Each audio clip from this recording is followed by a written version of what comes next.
fresh. Bro, unaitwa nani bro? Mimi naitwa Msema Kweli. Msema Kweli, unaishi wapi? Mimi naishi hapa tu maeneo hapa Kumayange. Msema Kweli, umuntu aje akavuga ati umugore wanje ni kigugu. Mu Giswahili bavuga gute? Mke wangu ni chizi. Umugore wanje ni umusazi. Mu Giswahili bavuga gute? Mke wangu ni mwehu. Nipe tofauti ya chizi na mwehu. Yaani utofauti wakati ya chizi na mwehu. Maana yake mwehu ni mtu ambaye akili zishazidi kichwani, yani ambaye anajiona kwamba ndo mwenyewe hapa duniani katika watu wengine wote. Huo ndo mwehu. Alafu mwehu anapita vitu chaka ni anavaa kichwani. Alafu chizi ni mtu ambaye ashapotewa, yani ambaye hajawahi kuwa na akili hata siku moja. Hajawahi kuwa na akili hata siku moja. Basi tusogee hapa kidogo nikuulize swali lingine. Bavuze ati yampaye isuka. Mu Giswahili bavuga gute? Nini sasa aliyekupa jembe nini? Bavuze ati ewe yampaye isuka. Yampaye isuka we bavuga gute mu Giswahili? Yampaye isuka. Mbemba nzenda kubaza. Iyo yampaye isuka ni inki yaguhaye isuka? Yani ko bakunda kuvuga mu Kirundi ati yampaye isuka. Anipa jembe. Anipa jembe. Ndio. Bavuze ati naho ati ujya mugabo yitwa maremare. Mu Giswahili bavuga gute? Labda tuvuga ati yule mwanaume anaitwa marefu. Okay, bakuzwa Elike Burundi TV. This is a Street Tricks. Ahora nakubwiye ati turatwenga tukiga byinshi cyo gusavye ubana inkurikirana turaza kwiga n'abantu babaze batandukanye bw'Igiswahili. Maze okay. Today ukabaza cyane tugena ku bandi. Baravuze ati mu Giswahili.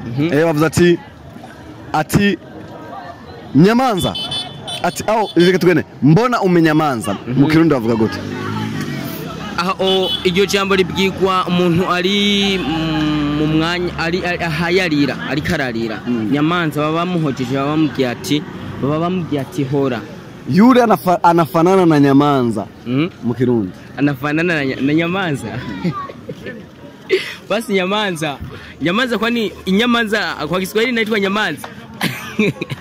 Yitwa gute? Labda yitwa ndege. Ya, asante sana. Nataka kuongea na watu wengi. Muno ni more. Ndafise ubazo ni kuyaga n'abantu. Wonyemera tukaganira gato. Reka ngende kuri uyu naho. Uyu nawe yankwevye fundi ni more. Murakomeye fundi. Ego hama ndashaka nakubaza ibibazo. Shaka kumenya kariko. Okay, ijambo nyamanza mu Giswahili nuguhora. Umuntu akubwiye ati yule mtu anafanana na nyamanza, ashatse kuvuga iki? Abagombye kupitiranya nuko usa n'igikoko kandi utari igikoko.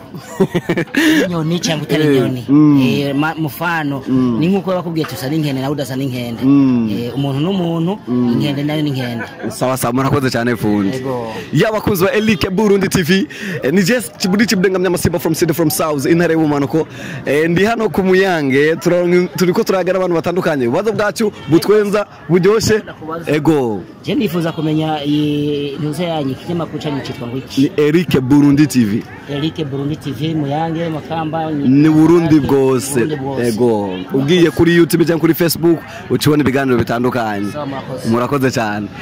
Ya ati turaza kuyaga n'abandi cyo gusavye manzo kandi subscribe wibuke share urunkira inshuti y'abagenzi ababanya bavukanye bose kugira bakurikire ibiganiro byacu vyose bica kuri Elike Burundi TV.